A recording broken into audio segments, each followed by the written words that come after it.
to CE Education. So this time we will talk about how to prepare for CE CPT exams, and specifically in this video I will talk to you about how to prepare for your paper accounts. ठीक है, so accounts की तैयारी कैसे करनी है इसकी पूरी चर्चा करते हैं, लेकिन पहले थोड़ा सा आपने से कुछ बातें कर लेता हूँ सीपीटी को लेके।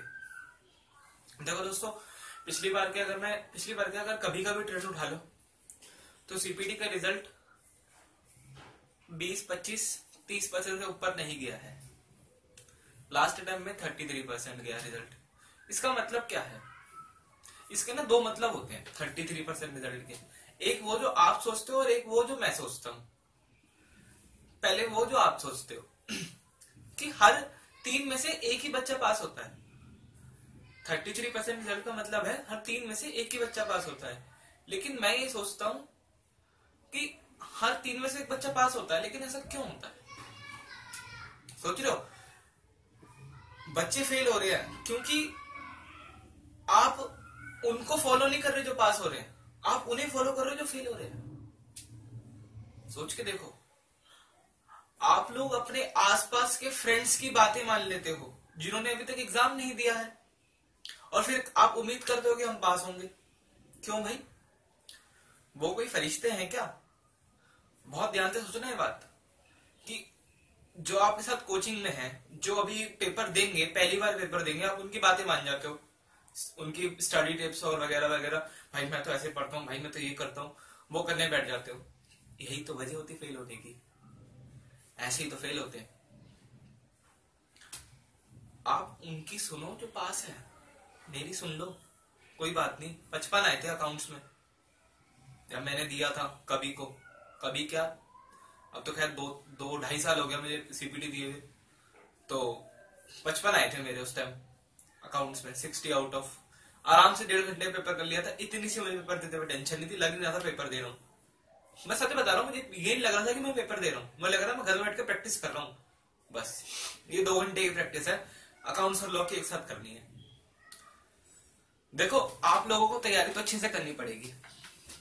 सबसे पहली चीज प्रैक्टिस बहुत करनी पड़ेगी। अकाउंट्स क्या, चारों सब्जेक्ट के लिए बहुत सारी प्रैक्टिस करनी पड़ेगी। अब इस बहुत सारी प्रैक्टिस को करना कैसे, उसका मैं आपको सोल्यूशन पहले दे चुका हूँ। एक वीडियो डली हुई है इस चैनल के ऊपर, how to pass CA CPT exam in just 30 days. उस वीडियो को देख लेना, उसका लिंक आपको वैसे डिस्क्रिप्शन में मिल जाएगा।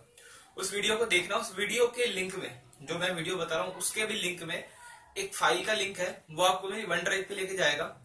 उस वन ड्राइव पे आप लोगों को एक OMR शीट मिलेगी, उसकी 50 कॉपी निकलवा लेना और उस पर प्रैक्टिस करना।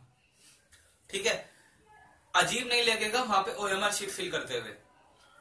बिल्कुल आप आदत हो जाएगी आप लोगों को OMR शीट फिल करने की। फिर वहां बैठ के लगेगा कि घर में पेपर कर रहा हूं। उसको मैंने इस हिसाब से बनाया कि आप उसको चेक भी करोगे ना तो भी आपका एग्जैक्ट रिजल्ट आएगा। प्लस माइनस जो भी करना आपका पता होगा। 0.5 नेगेटिव मार्किंग होती है और 1 नंबर आपको हर करेक्ट आंसर के लिए मिलेगा। ये करते हुए आपको अकाउंट्स में 18 लाने हैं, लेकिन 18 का टारगेट नहीं रखना। आप लोगों को टारगेट रखना है कम से कम 35 से 40 का फॉर एवरेज स्टूडेंट। अगर आपकी पढ़ाई स्टडी अच्छी है तो you can go for 60s, okay, no problem. आपको इस तरह की तैयारी करनी पड़ेगी, और तैयारी तो बहुत हार्ड करनी पड़ेगी जी। करनी कैसे है वो मैं बताता हूँ। चार्ट्स बनाओ, जितने बना सकते हो। समरीज बनाओ। आई थिंक अगर मैं रॉन्ग, चलो कोई बात नहीं, आप लोग एक काम करो, अगर आप पे समरीज नहीं है ना, आप मुझे व्हाट्सएप कर दो, वीडियो के नीचे कमेंट कर दो। दोनों व्हाट्सएप नंबर है, मेरी मेल आईडी आप लोगों के पास है, और मैं आपको चार्ट्स प्रोवाइड कर दूंगा। एक्चुअली मैंने भी जब मैं सीपीटी में था मैंने डाउनलोड किए थे, तो वेबसाइट का नाम मैं लेना नहीं चाहता। कोई बात नहीं, मैं आपको मेल कर दूंगा, आपको मैं व्हाट्सएप कर दूंगा, फिर सारे चार्ट्स पड़े हुए वाले। आपका ये वाला काम तो हो जाएगा। आपको चार्ट्स बनाने हैं खूब सारे, चैप्टर्स को बड़ा ध्यान से लेना है, और मैं कुछ मेन क्वेश्चंस बता रहा हूं हर चैप्टर में से। अगर आपको ये आते हैं ना, डन हो गया चैप्टर। सबसे पहले कंसाइनमेंट के अंदर आपको क्वेश्चन आना चाहिए जिसके अंदर कमीशन देनी होती है। कंसाइनर को कमीशन देता है। फिर डेलीगेटर कमीशन वगैरह क्या होती है वो तो सब थ्योरी है। ठीक है, ज्वाइंट वेंचर में आपको आनी चाहिए रेमिटेंस वाले क्वेश्चन सारे, कि 2 पार्टनर थे, एक ने गुड्स दिए, दूसरे ने लेके, अब बताओ रेमिटेंस कितना होगा। वो वाले क्वेश्चन आपको सारे आने चाहिए। शेयर्स वाले में क्वेश्चन आपको आने चाहिए सारे। फोर फीचर रिलेटेड, फॉरफिट हुआ, अब सारा पैसा ट्रांसफर करना है कैपिटल रिजर्व में, उस तरह के सारे क्वेश्चन आने चाहिए। डिबेंचर वाले में आपको क्वेश्चन आने चाहिए मे बी डिबेंचर रिडेम्पशन की हम रिडीम कर रहे हैं क्वेश्चंस को, वो कैसे होंगे। डेप्रिसिएशन क्वेश्चन ऐसे बहुत घुमा घुमा के पूछता है, वो कितनी बार पूछ लेता है कि डेप्रिसिएशन हमने एक मशीन पे लगा रहे थे इतना, अब हमें लगा कि ना इसका डेप्रिसिएशन चेंज करना चाहिए। तो मान लो एक ए डेट है, उसके बाद डेप्रिसिएशन चेंज हो रहा है, मेथड ही चेंज कर रहे हैं, एसएलएम से डब्ल्यूडीबी पे आ गए, तो बताओ क्या करें। अब कुछ बच्चे क्या करते हैं, उसी डेट से नया डेप्रिसिएशन निकाल के जाते हैं, प्रॉफिट एंड लॉस निकाल देते हैं। नहीं भाई, क्वेश्चन में लिखा होता है डेप्रिसिएशन रेट्रोस्पेक्टिव इफेक्ट से बदलेगा, मतलब पुराने इफेक्ट से, जब से मशीन आई थी तब से डेप्रिसिएशन नया वाला लगाओ, और फिर उस डेट तक का प्रॉफिट एंड लॉस में ट्रांसफर कर दो, जो भी है प्रॉफिट या लॉस। इस तरह के क्वेश्चन आपको बिल्कुल क्रक्स पे होना चाहिए आपके। फिर आपके आ गए अकाउंटिंग प्रिंसिपल्स, वो आपको अच्छी तरह से आनी चाहिए, पॉलिसीज, प्रिंसिपल और जो भी होते हैं मटेरियलिटी कॉन्सेप्ट और कंजर्वेटिव कॉन्सेप्ट वगैरह।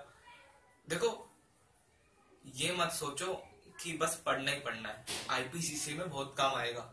मैं बता रहा हूँ 2.5 साल हो चुके पेपर दिए हुए, आज भी आते हैं, किताबें उठा के पढ़ा नहीं हूँ मैं इस वीडियो के लिए। आप सोच रहे हो कि मैं तो पढ़ के बैठा हूँ, पढ़ा नहीं हूँ, सब पुराना याद है, सब पुराना याद है। ऐसा तो आपको करना ही पड़ेगा, और पढ़ाई अच्छी करोगे ना सब याद रहेगा। और आईपीसीसी में सब काम आता है, पार्टनरशिप आईपीसीसी में पूछ जाएगी, इन्वेंटरी वैल्यूएशन आपका पीछे नहीं छोड़ेगी, मर्केंटाइल आपको contract act as it is आगे आता है आईपीसीसी के लॉ में, 15-15 नंबर के क्वेश्चन पूछे जाते हैं इससे। तो ये सब तो आपको करना ही पड़ेगा। बाकी ओएमआर शीट का भरपूर फायदा उठाओ, मैंने आपको बताया था, और जितना हो सके अपने दोस्तों से दूर रहो अब तो, क्योंकि यही समय है जब आपको कुछ करना है अपने लिए। अकाउंट्स के पेपर की, तो पेपर में जैसे आप लोग, मैं बताया था, आप तैयारी करोगे ओएमआर शीट पर, तो आप ट्राई करो कि एमटीपी आप 1 घंटे में या आधे घंटे में सॉल्व कर दो, सच में। इससे ज्यादा ऊपर टाइम मत लेना एमटीपी के लिए। अकाउंट्स का अगर एमटीपी की बात करो ना, ज्यादा से ज्यादा 45 मिनट्स में अकाउंट्स का एमटीपी सॉल्व कर दो, और 50 से ऊपर स्कोर आना चाहिए। अगर आप 50 से ऊपर स्कोर कर देते हो यहाँ पे घर में एमटीपी के अंदर, you will be pass in paper, pass हो जाओगे पेपर में, मेरी गारंटी है। एमटीपी एक फिनिश हो लिया है तो स्कैनर्स वगैरह का रुक करो, स्कैनर्स मैं कहूंगा जरूर करो। जो बच्चे स्कैनर नहीं परचेज कर सकते, आप कोई बात नहीं, आप ऑनलाइन पास्ट ईयर पेपर से 2-4 वो डाउनलोड कर लो, देखो आईसीआई किस लेवल के क्वेश्चन पूछता है। एमटीपी वो लेवल नहीं है जो लेवल आईसीआई पूछता है, दोनों में फर्क है, इसलिए बच्चा ज्यादा फेल होता है। आज सुन लो आप मुझसे, तो आप पास्ट ईयर पेपर करो, हो जाएगा, कोई दिक्कत नहीं, ठीक है। So thank you guys, stay connected with C education for more updates, and please subscribe to our YouTube channel.